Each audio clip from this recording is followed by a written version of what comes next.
Guys, I think it's time we pay our respects to X-Men Origins Wolverine. If it wasn't for that film, Fox wouldn't have allowed Ryan Reynolds to make his R-rated Deadpool movies, which then allowed Hugh Jackman and James Mangold to make Logan, which encouraged Warner Brothers to make the R-rated Joker, and that encouraged Marvel to make the R-rated Echo. Yeah, the less said about that, the better. And it's because of Fox's bold and risky decision-making that the MCU was even allowed to make Deadpool and Wolverine. And Deadpool and Wolverine ended up being a lot of fun, sporting a simple yet understandable story, and fantastic character development and chemistry between Wolverine and Deadpool. I mean, I could watch these two all day. This is the best superhero pairing that we have seen in a long time. And if you wanted to see Deadpool and Wolverine team up in a movie, this won't let you down. The action was great, the R rating was constantly on display and was in line with the previous two Deadpool movies, and the jokes, there were so many jokes that made me laugh, and it never felt like they compromised the character of Wolverine or Deadpool to do so. That's why I am so glad that Ryan Reynolds and Hugh Jackman were allowed to take control of this project, because if they didn't, then these characters would have been compromised like Tobey, Garfield, and other characters were. And this was a much better movie than all of those recent MCU movies.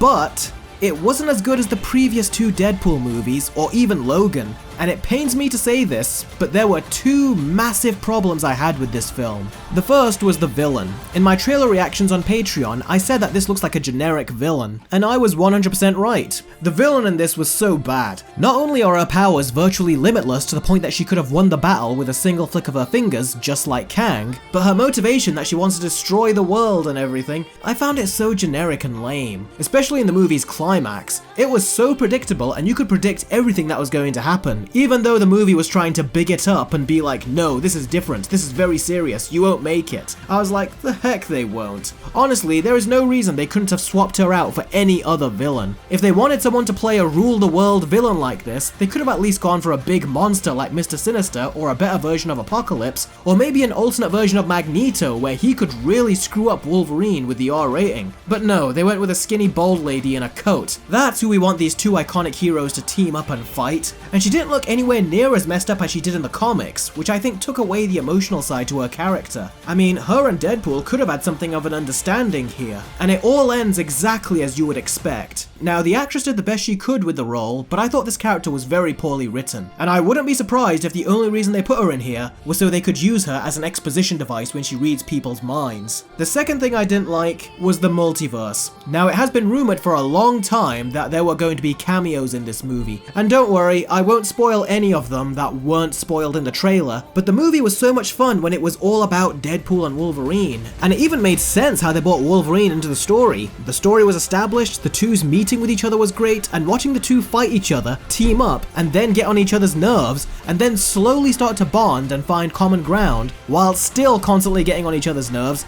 it was awesome. It was everything I wanted to see, and I really liked where it was going. But then the cameos came in, and as entertaining and funny as they were, and they actually made sense, I really feel like they stifled the amazing movie between Deadpool and Wolverine that we had going, and put a big pause on it. And their utilization in the story had a good setup, but it felt so rushed and very last minute. You see them, they have one scene together, and then they're heading to war. These characters had no time to build a chemistry with Deadpool and Wolverine, to the point that even Laura's inclusion felt rushed, and when she showed up in her first scene, they got so caught up with the references and the cameos that I forgot she was still in the room with them. And the scene she has with Logan from the trailer is the only proper scene between the two. After that, I don't even think she has any lines. And the multiverse characters they do decide to bring together, on paper they sound pretty cool, but on screen, I thought they seemed like table scraps. Like, are these the best characters they could bring back? This is a pretty lame lineup if you ask me. And whereas in their own standalone movies they took up the whole screen and were very cinematic, here they didn't have that same weight and style to them when they came on screen. The whole multiverse thing, although handled better than say Multiverse of Madness and The Flash, it still felt flawed and tacked on. If I'm being honest, Laura is the only character they should have brought back, as she would actually play a part in the overall story and Wolverine's development, and we really needed more with her. But with the others, you don't get to see these iconic characters bond bond or develop some kind of relationship with Deadpool and Wolverine.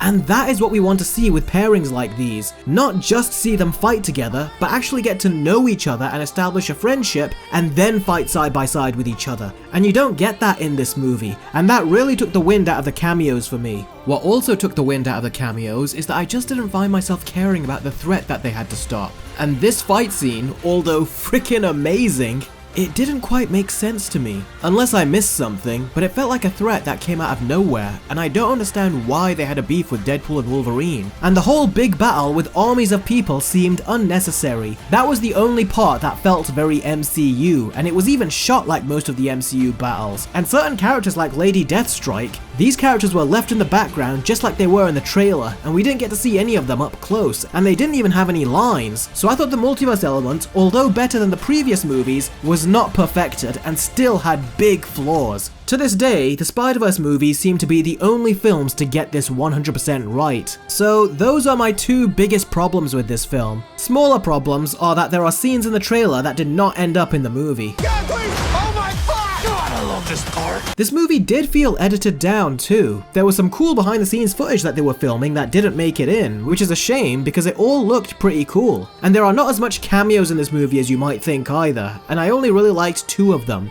and a third, but that was earlier on in the film. Now despite those 2 problems, I still had fun with this movie. My favourite part of the film is the first half, because that's where the film is at its best and focuses on Deadpool and Wolverine, and that is the movie that I came to see, and I wasn't disappointed. Ryan Reynolds and Hugh Jackman maintained the dignity of their respective characters, which, if it was entirely in the MCU's hands, they would have dumbed them down like they have with their other male superheroes. And the jokes would have been cringy MCU jokes that felt like they were from an SNL sketch, like with No Way Home. But these very much felt like the 20th Century Fox kind of jokes. Very high quality, and I loved them. There was even a little bit of shade thrown at the MCU. And there was one joke that Deadpool makes about Hugh Jackman that was so personal that me and my entire audience gasped. I'm sure he got the go-ahead from Hugh Jackman, but damn, that joke was so brutal. There's even a running joke whenever Deadpool sees Dogpool that had me laughing every single time. And I gotta say, Deadpool is more of an asshole here than he was in any of his previous movies. And bizarrely, there are early reviewers saying that Hugh Jackman is giving the best performance he ever has as Wolverine. Now, I thought that was a massive overreaction when I read it, and after seeing the movie, yeah, it was a complete overreaction. His performance in here is great, but Logan is by far his best performance as the character. Downright Oscar-worthy, but the Oscars, as always, just ignored it. So yeah, this movie really worked for me in the first half, and had problems in the second half. But even so, it was still entertaining. But I think these problems could have been avoided if we had a longer runtime, and I do wholeheartedly believe that this film needed to be longer, given how packed it is. And this movie is the final nail in the coffin. I'm officially done with the multiverse, and I don't want to see it again. Deadpool even makes reference to the multiverse and how it doesn't work, but then he goes ahead and makes some of the same mistakes anyway. And yeah, I'm officially fatigued, and I don't want to see another multiverse in any upcoming comic book movie, aside from Spider-Verse. My score for the movie is still a positive one, but I expected it to be higher. My final score for Deadpool and Wolverine is a 7 out of 10. The MCU is in such a terrible state with their current slate of heroes that it takes heroes and creatives from a different studio to bail them out of their completely embarrassing losing streak. I mean, even Kevin Feige is doing extra interviews for this just so he can have his face attached to a good project. But after this, it's gonna be business as usual in the MCU, with Agatha all along, Ironheart, Wonder Man, Captain America Brave New World with rewrites and reshoots of nearly the entire movie, and a Thunderbolts film which is essentially a PG-13 Suicide Squad. Feige says that this is the beginning of the mutant saga in the MCU, but if it's anything like his multiverse saga, I think we should be very cautious, because the multiverse saga has been a complete clusterfuck. And unless Ryan Reynolds and Hugh Jackman are monitoring the mutant saga going forward, I am going to expect the worst. That way I can't be disappointed.